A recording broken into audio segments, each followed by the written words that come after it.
I'm going to show you my favorite way to start seeds for spring that anybody can do and have a lot of success with.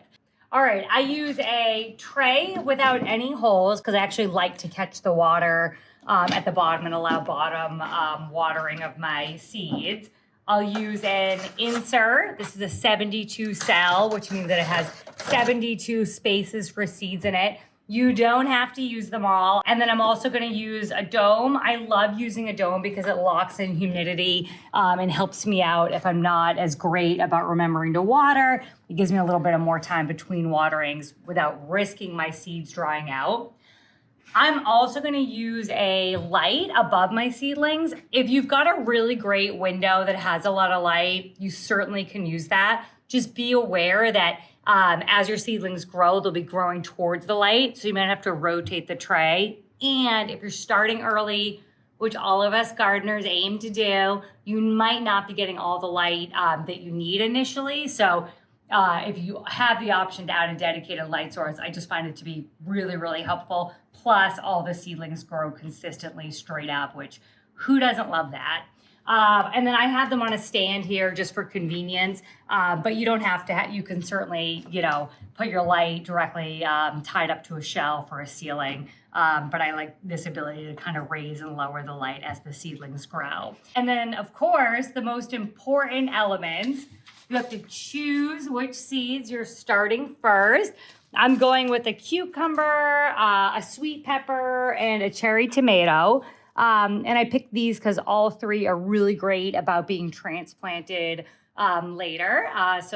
These are gonna do just awesome in here. Plant tags, because no matter how much I tell myself I'll remember where I planted everything, I never do. So I try to be really diligent about adding these. A good seed starting soil, I'm gonna use Coast of Maine's. A big thing to keep in mind when choosing a seed starting soil is that seeds actually don't need any fertilizer for their first few weeks of life. This is because the actual seed contains all the nutrients that the plant needs to get going. And actually, if you add too much fertilizer at the beginning of your seeds growing, you can kill them because it actually burns those tiny little roots that are coming out. So you can start with actually no fertilizer. You could just use an inert media for the seeds to grow in and add fertilizer down the road. We're gonna use Coast of Maine seed starting mix. It's very gentle, really light and airy. You can see the perlite that's in there. And this will allow the young roots to move through the soil. It'll allow the shoot of the seed to pop through easily. All things we love. There's a little bit of food that the plant will be able to grab as it begins growing, but it's not too much that'll burn those young little roots. All right, let's get going. First thing to do is to fill up the 72 cells with your soil. I'm actually grabbed a second tray. You don't have to do this step, but if you have one, it just helps to keep your final kind of dome greenhouse setup nice and neat. So I'm gonna put this in here. You'll see that this gets a little bit messy. And then just fill everything up. And then I'm gonna try to do it nice and even. Do not compact it down. Again, they're gonna be small, young, little roots and shoots moving through the soil, and you wanna make it super easy for them to grow down with the roots and to pop that little seedling out the top. So I don't ever compact, just kind of lightly spread it all in.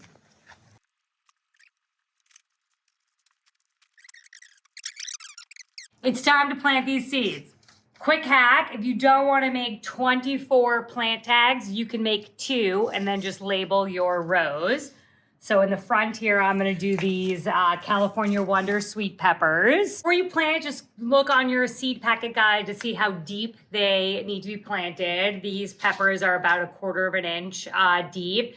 Generally, the smaller the seed, the closer to the surface that they need to be. So let's go ahead and get these going. So what I'm gonna do is just pour a couple out. Then I'm gonna literally, guess about 1/4 of an inch. Make a little hole in the center. Drop one of these babies in, and then just push it on top, really light like that. Now, if you've got a ton of seeds, it's not going to harm if you put more than one in a hole or more than one in one of these little inserts. You'll just probably have to thin out if more than one of them does germinate. And another tip is if your seeds are older, they'll probably have lower germination rate, like maybe only half of them will actually germinate, and it's no fault of yours.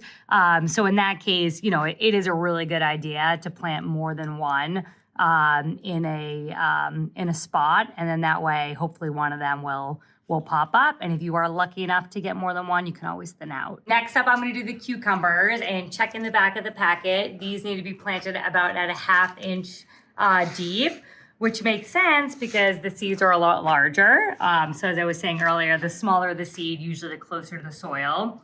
The larger the seed, the deeper they usually tend to go. So first, put in my markers. Drill down a little bit deeper than I did previously. And start adding my seeds. And then just gently backfilling.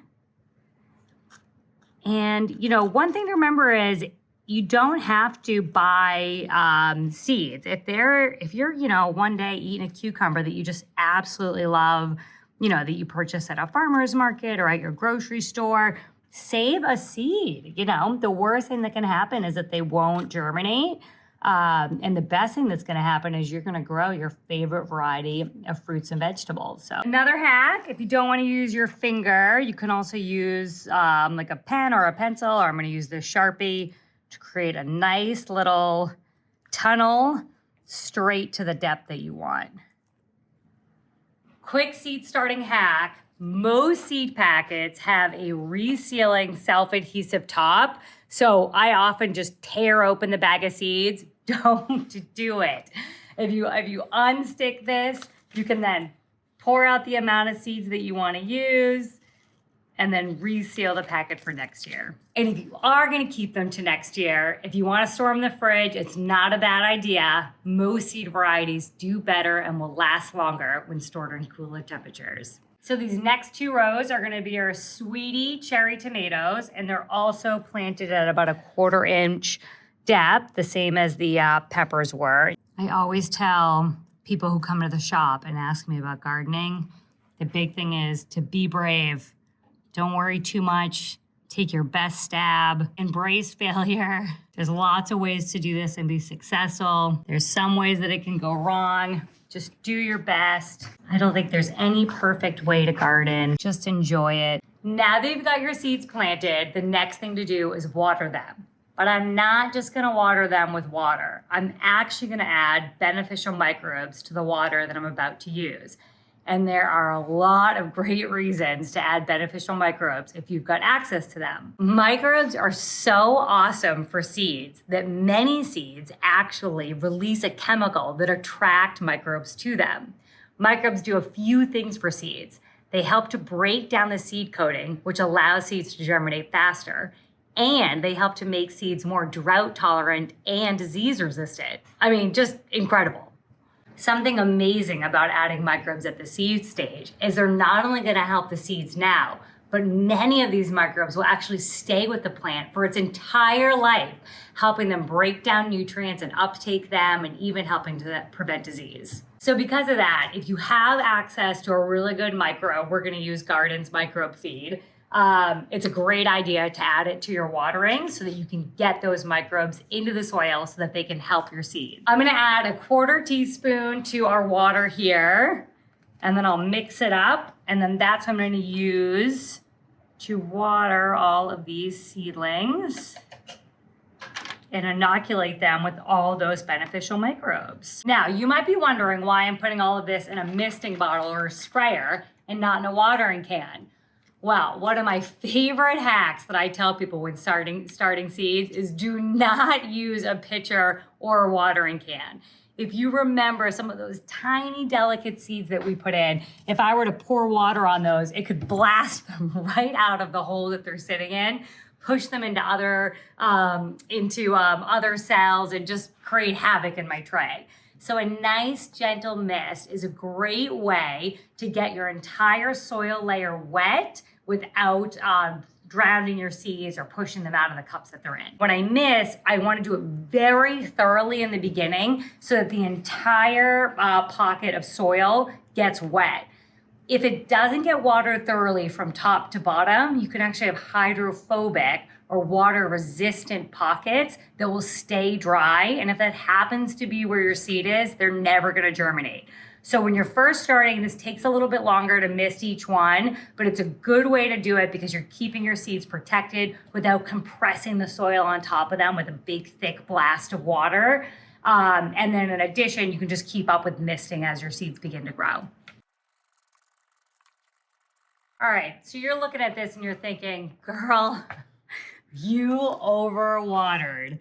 Look at this muddy mess you made. What happened? Well, believe it or not, they still don't have enough water. I'm gonna show you how I know that. First thing is, there's no water that has soaked through to the bottom of the tray yet. The second thing is, similar to baking a cake, if I insert my screwdriver here, you can see, or at least I can see very easily, that it's dry and crumbly in there. Actually, there's a piece that's just come out here. If I pull it out, look at how dry that is. Not even touched with water. Bone dry. So what is happening? We always say at Garden, water attracts water. This soil was bone dry when I put it in. So think of it like a dry sponge on your countertop. If you take a bone dry sponge and try to pick water up with it, all it does is push the water away. But if you take a damp sponge and put it into that puddle, it'll suck it up. Same is true for soil. This soil has to get damp in order to attract more water. So I'm gonna do two things to solve for this issue. I'm gonna leave my muddy looking soil here at the top. It's totally okay. I know that that water that's sitting on top is gonna absorb in. The second thing I'm gonna do is I'm gonna add some water to the bottom here to start getting the bottom damp so that it begins wicking moisture from the top and wicking moisture from the bottom to help close that gap where it's dry. And the third thing I'm gonna do, as soon as I see this start to lose these puddles, I'm gonna mist again. We gotta do a lot to get this soil moist all the way through, and I'm gonna make sure it happens because getting the seeds wet is one of the things that triggers them that it's time to grow. All right, so I'm gonna go ahead and dump this entire rest of this bottle just into the bottom tray here. Once I'm confident that the soil is fully moist all the way through, I'm gonna leave just enough water in the bottom tray. I'll use this as an example so that the water's just sitting in the grooves but not above. This way, the young roots aren't sitting constantly in water. However, there's kind of this nice water layer just below where the roots are sitting that's being heated up by the heat pad and helping to create moisture and humidity. We're gonna go ahead and use a dome because it's really dry where we are. However, if you're in a place where the humidity is high, let's say above 70%, you probably don't need one. Eventually, you are obviously gonna need to remove the dome. So the double-edged sword is your plants are gonna be used to having a dome. So as much as you can, as your plants grow, take this off more and more so they can get used to the ambient humidity. All right, and let's put them in their final setup. I've turned on our heat mat. Heat mats help with germination rates because they worm the soil. I like to think about it in the springtime, the sun's beating down, it's heating up the soil in the ground, and that's signaling the seeds to say, oh, it's warm, it's time to germinate. We're basically creating that here inside and a little bit early if you're starting your seeds early. So that's why we use the heat mat. All right, so I'm just gonna go ahead and turn on my light, and then I wanna position it so it's just above the dome here. If you're not using a dome, you're gonna wanna have it about 4 to 6 inches away from your seedlings. And then for this one, I can just lock it into place. And we are good to grow. If you wanna see what to do after your seedlings start to sprout and you're ready to transplant them into their final home, make sure to like and subscribe because we'll be showing you exactly how to do that. Thanks so much for joining me. See you soon, everyone.